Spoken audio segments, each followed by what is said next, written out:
How do you think the federal government should handle illegal immigration? Well, first off, I think we should seal our borders. You know, there's a statistic that I've seen that almost 40% of the people coming across our southern border are not Hispanic. So who are they? And why are they coming in? So if we don't know who's coming in and out, we've got a serious national security issue. That's step one. You know, whether it's this invisible fence they're trying to put up, or we just put a physical fence. I mean, if you look back at the railroad that went from Washington to California, they built that with hand tools and dynamite and mules in a couple of years, all manual labor, and it didn't cost that much. So with our technology and our resources, you can't tell me we can't put a fence across the bottom border of Texas, New Mexico, and Arizona, and California. I mean, that's just ridiculous. So we have no excuse for not securing our borders. Second, take everyone who's here illegally, and those who have criminal records, who are on public welfare, who are not contributing to society, deport them, period. No questions asked, you're out.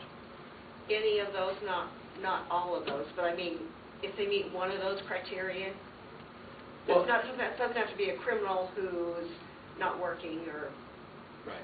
Doesn't have to be doing both or all three. It's just any of those three you would.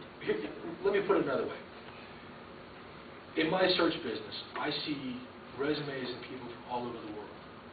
And the work ethic and the desire to create a better life, the attention to detail, the pride of what they do are incredible in people that come from outside the United States.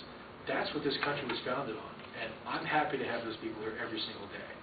Where I take issue is when somebody comes in illegally and then they just start taking assistance, and they put a drain on the system without contributing back into it.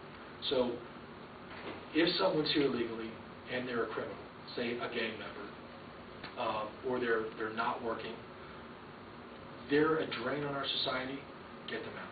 Now, if someone's here and they're working, they're productive, they're contributing, we need to do a couple things. One, create a situation and a framework for citizenship that requires some pain on their part. They need to be held accountable for back taxes. Now, if you or I or anyone in this room decide not to pay our taxes for a year or two, the IRS will go after us and put us in jail. If someone who's here illegally is not paying any taxes, nothing happens. They just continue not paying the taxes and they get public assistance in some cases. That needs to stop. Once they have achieved certain milestones, you have to speak the language. You have to work, hold a job, pay taxes. You have to pay restitution for back taxes. Fine, let them come in. But it needs to start with at least cutting off the flow of the illegals coming in. So to make clear, the ones that are already here, you would grant them some kind of facility, pay the back taxes and speak the language, and then they wouldn't have to go back and reapply legally. They could stay. You grant a limited amnesty if they met criteria, or? I wouldn't necessarily call it amnesty, because when I perceive amnesty, it's kind of a blank check, everybody's okay. And what you've effectively done is said, don't worry about it, you're in here, just stick around. This is going to involve some pain, and a lot of them may not want to do it. You know, if they don't pay the back taxes out, I mean, there's a lot of talk about, oh, you're separating families, and you've got children that were born here that should be granted status, and then their parents are here illegally. There's going to be gray areas in all of these decisions, but if you're looking from the broader perspective, I think it's not feasible to try to deport 20 million people. I just don't think we're ever going to be able to do that.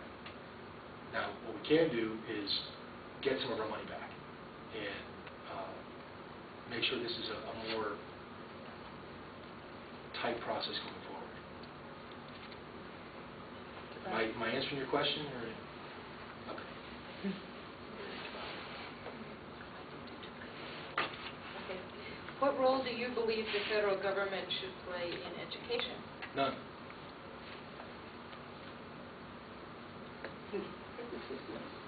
Who should? Where do you think that lies? Well, ultimately, I think it's up to the parents. I mean, My daughter's in kindergarten, but I pay attention to what she's taught and what she learns.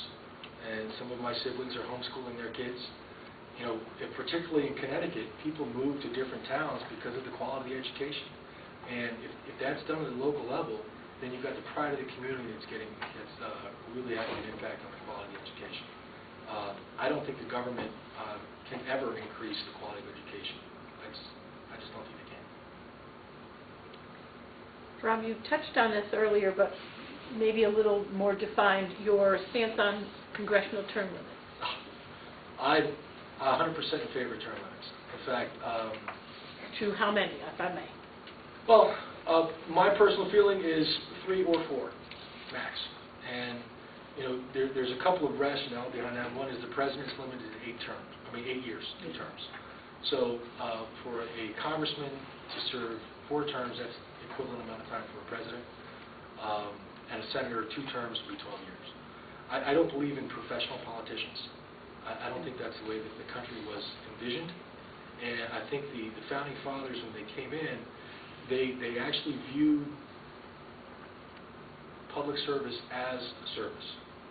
And we've gotten drunk on power and money, and corruption has gotten into the system. What I'm doing, which I don't hear a lot of, is I'm actually signing a bond, which is a promissory note to a charity, that if I go beyond my term limit, I basically owe a charity $1 million. How I'll pay that, I have no idea. So I'm not going to go beyond that term. And I think it does a couple things for us. One is, think about this race, for instance. There were a lot of people that probably wanted to raise their hand to run for this seat over the last 23 years. And didn't, because we had an incumbent. If there's a specific term limit set, then I think more and more people will realize that it's not a closed society, and they will have a shot. And they'll have a shot in 2 years or 3 years at the latest, and they can start planning for that. And you'll have you'll have more active participation from the general populace. I think you'll raise the standard of politician that we see. Now, I've heard the argument that, well, what if you get a really great politician in there and he leaves after 3 terms or 4 terms? What if he could have done more work? Well, you may encounter that once in a while, but I think the vast majority of times you're going to get rid of the bad ones, like the Charlie Rangels, like the Nancy Pelosi's, like the John Conyers. I mean, take your pick. They won't be able to do as much damage because they'll be moved out sooner. And overall, the quality will rise. So I'm 100% for them. I'm not delusional in that I think it'll ever be passed as a constitutional amendment, but I think it should. In that sense, there's the fox guarding the hen house, as well as with their retirement benefits packages. Healthcare. Ooh, don't get me started.